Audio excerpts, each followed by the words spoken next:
David Lazarus, bonjour. Bonjour. Vous êtes maire de Chambly, vous êtes aussi coprésident du groupe de travail sport à l'AMF.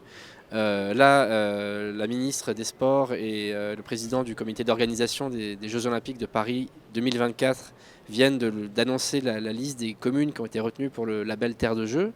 Qu'est-ce que ces communes peuvent attendre comme retombées? Qu'est-ce que ça va leur apporter? C'est d'abord une réelle reconnaissance et une grande notoriété pour chacune des communes qui a candidaté et qui s'est vu décerner le label. Donc d'abord, c'est cette reconnaissance. Et puis, désormais, nous faisons partie d'une même famille. Les communes, les collectivités labellisées, avec un réseau, avec de l'information privilégiée et puis aussi toute une action qui va nous permettre d'accompagner les JO jusqu'à 2024. Et donc, alors, il y aura un référent dans chaque commune.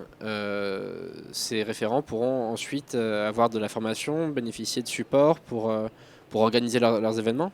Oui, le COJO a comme premier objectif de célébrer les Jeux.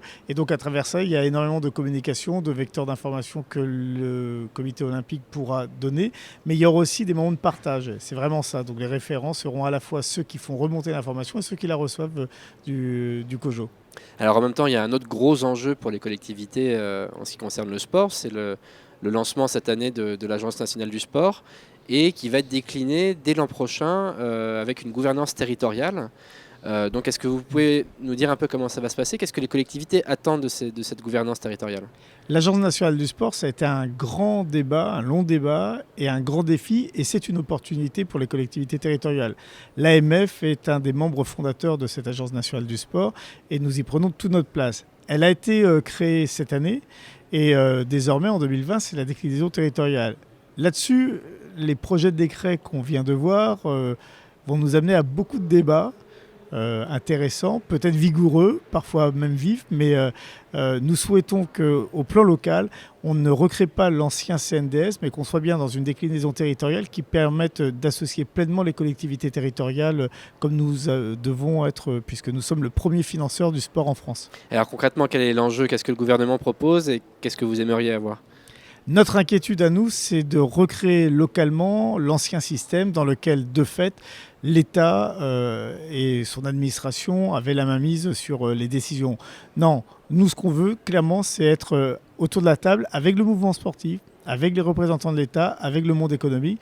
On veut avoir toute notre place pour pouvoir décider et ne pas se voir imposer éventuellement demain des décisions de financement qui ne sont pas celles que nous souhaitons. Alors justement, l'État s'est montré pour l'instant assez discret sur le futur financement de l'agence. Le mouvement sportif, beaucoup comment dire, de directeurs, de comités techniques se plaignent justement d'un désengagement de l'État. Il y a des sénateurs qui réclament une convention qui est pour l'instant inexistante. Et donc, quelle place les collectivités pourront avoir justement dans la future convention régionale des financeurs? Il y a deux choses différentes. Il y a d'abord les recettes de l'agence. Les recettes de l'agence, c'est le financement par le Parlement, via le Parlement, et notamment les taxes affectées. Nous demandons, ainsi que le mouvement sportif, les collectivités territoriales, nous demandons le déplafonnement des taxes qui sont affectées au sport. Parce que s'il n'y a pas des vrais moyens supplémentaires au plan national pour le sport, alors on va plutôt vers une catastrophe qu'une bonne nouvelle pour le sport. Et d'ailleurs, au Parlement, on a failli avoir à quelques voix près ce déplafonnement qui aurait été positif pour le sport.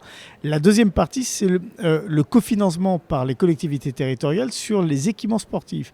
Et là-dessus, on le sait, si souvent le bloc communal, ville ou intercommunalité, nous sommes les porteurs de projets, il est difficile dès que le projet est important de le faire seul. Et donc, département, région, mais aussi demain l'Agence nationale du sport doivent être nos partenaires financiers pour pouvoir vraiment créer et faire un maillage territorial d'équipements sportifs qui puisse répondre à notre ambition.